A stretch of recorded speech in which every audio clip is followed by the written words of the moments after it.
Hi plant lovers. మీలో చాలా మందికి మొక్కలంటే చాలా ఇష్టం, కానీ పెంచుకోవటం కోసం ఫైనాన్షియల్ గా ఎఫర్ట్ పెట్టాలి అని చెప్పి కొంచెం ఆలోచించి చాలా మంది డ్రాప్ అవుతారు. కానీ మీరు పాట్స్ అవి కొనుక్కున్న ఇంట్లోనే చిన్న చిన్న వెజిటేబుల్ ప్లాంట్స్ అలాగే ఆకుకూరలు పెంచుకునే ఒక చిన్న ఐడియా చెప్పనా మీకు. మనం ఇంట్లో ఉండే వేస్ట్ మెటీరియల్ తోనే మనం గ్రో బ్యాగ్స్ అనేవి తయారు చేసుకోవచ్చు, చాలా ఈజీగా అండ్ చాలా సింపుల్ గా. కోసం నేను చూడండి, ఇది చాలా చిన్న గ్రో బ్యాగ్. ఇందులో మనం చిన్న కూరగాయ మొక్కలు, పూల మొక్కలు వేసుకోవచ్చు.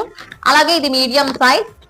దీంట్లో మనం వెజిటేబుల్స్, అన్ని జాతుల వెజిటేబుల్స్ ఇందులో వేసుకోవచ్చు. ఇది గ్రీనీ లీఫ్ వెజిటేబుల్స్ వేసుకోవడానికి, ఆకుకూరలు వేసుకోవడానికి. ఇవన్నీ నేను ఇంట్లో ఉన్న వేస్ట్ తో తయారు చేశానండి. రైస్ బ్యాగ్స్, ఇవన్నీ రైస్ బ్యాగ్స్ మనకి రైస్ అయిపోయినాక వేస్ట్ గా పడేస్తాం కదా, వాటితో చేసుకోవచ్చు. ఇది కూడా గ్రో బ్యాగ్స్ లెక్క మనకి చాలా రోజులు పనిచేస్తుంది.